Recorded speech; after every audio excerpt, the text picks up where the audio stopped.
cannot stop smiling. Audiences are taking a fantastic trip with the legendary Cicely Tyson on Broadway in The Trip to Bountiful. Miss Tyson has just taken home a Tony for her role as a feisty widow who longs to leave the city and return to her beloved hometown of Bountiful. The Tony winner, three-time Emmy winner, and Oscar nominee joins us now. Please give a proper GMA welcome to a legend, Cicely Tyson. Everyone has been so excited to see you, Miss Tyson. And we haven't stopped talking since your acceptance speech at the Tony. It had been 30 years since you had been back on Broadway. Yes. And they were wrapping you up, and you said, "You have wrapped me up for the last 30 years." What was it like waking up the next morning as a Tony winner? Well, because I didn't hear the music. I was supposed to hear the music, which was your cue to stop. I didn't hear it. And suddenly I look up and I see this light. Wrap it up. Oh, I said, there's something that says wrap it up. Oh, I guess that's what I'm supposed to do. No, I mean, you know. it was your moment. moment. That's exactly what happened. I mean, the entire universe sort of enfolded me. And it was one of the most thrilling experiences I've ever had. Well, it was well deserved and too long in getting there. I just want to show people some of your iconic roles, beginning with Sounder, and you received an Oscar nomination for this. And then we remember you as Kunta Kinte's mother in Roots. And then my all-time favorite, winning an Emmy for this, the autobiography. Two, excuse me, she corrected me, 2 Emmys for this. The autobiography of Miss Jane Pittman, When You Drank from the Water Fountain that time, and then most recently in The Help. And this time when you're on Broadway, Miss Tyson, funny. You have a sense of humor with that character. That's what my family always told me. They always told me I was funny. I didn't think I was funny because it was when I was most serious that they found it amusing. You understand? Right. So all of a sudden, the first time I heard someone laugh at a line in Trip, I thought, what are they laughing at? It's not funny. No, but it's very humorous. Listen, Horton Foote wrote humor into that piece. Few people realize it. It is there.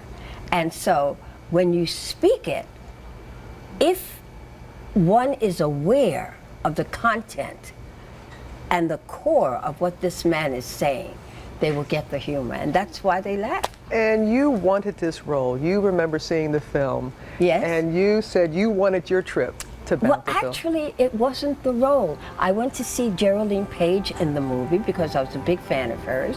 I knew nothing about the piece. I left the theater and I went to my agent and I said to him, you get me my trip to Bountiful and I will retire.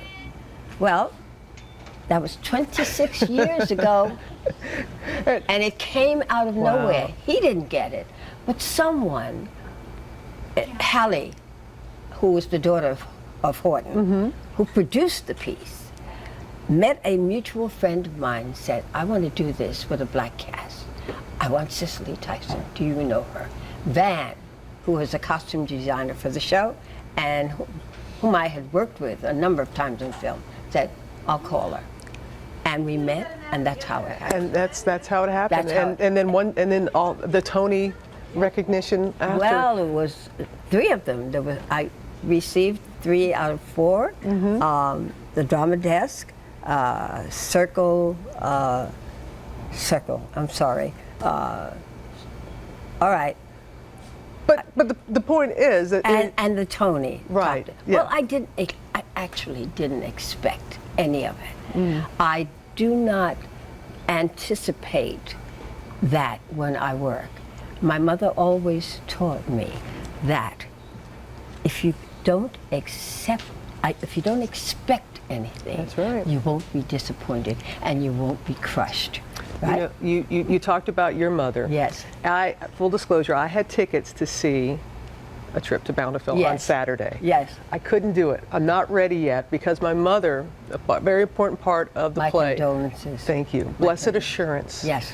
And my mother completed her autobiography shortly before she died, and My Story, My Song is the name of her autobiography, inspired by Blessed Assurance. And I cannot wait to be there in some ways. Yes. Just tell us about how the audience comes alive and how how that hymn is such a favorite to so many. Well, the audience coming alive was quite a surprise to everyone, actually.